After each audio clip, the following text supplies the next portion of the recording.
لهستان، پولشا و تاریخ آن. طوری که به ما معلوم است، تاریخ لهستان یا خود پولشا از عصر دهمی میلادی آغاز می شود. سلاویان ها به این منطقه می آیند و بر ضد قبیله های گرمانی یا خود آلمانی می ایستند. آنها حکومت خود را تشکیل می دهند.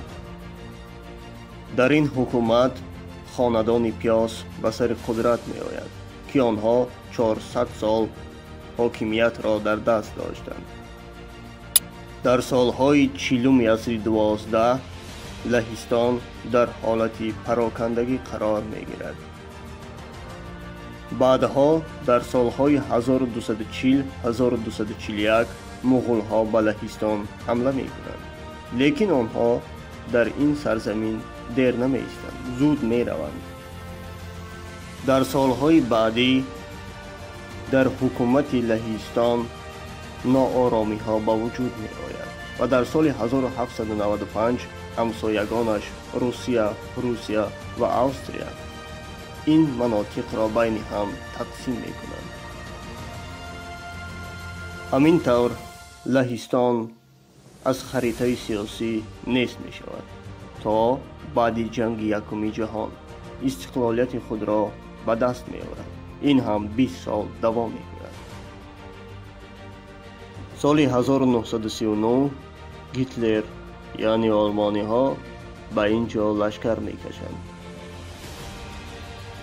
لهستانی ها با شوروی ها یک شده بر ضد آلمانی ها می جنگند و در سال 1945 باز در خریطه سیاسی جهان همچون یک کشور صاحب استقلال پیدا می شود.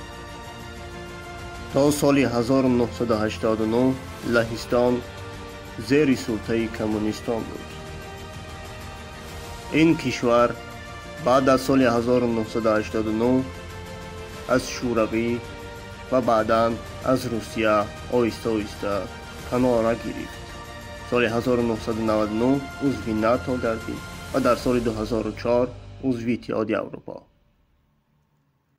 ناگفته نماند پایتخت این کشور وارشاوا است و حالا در حالت رشد قرار دارد.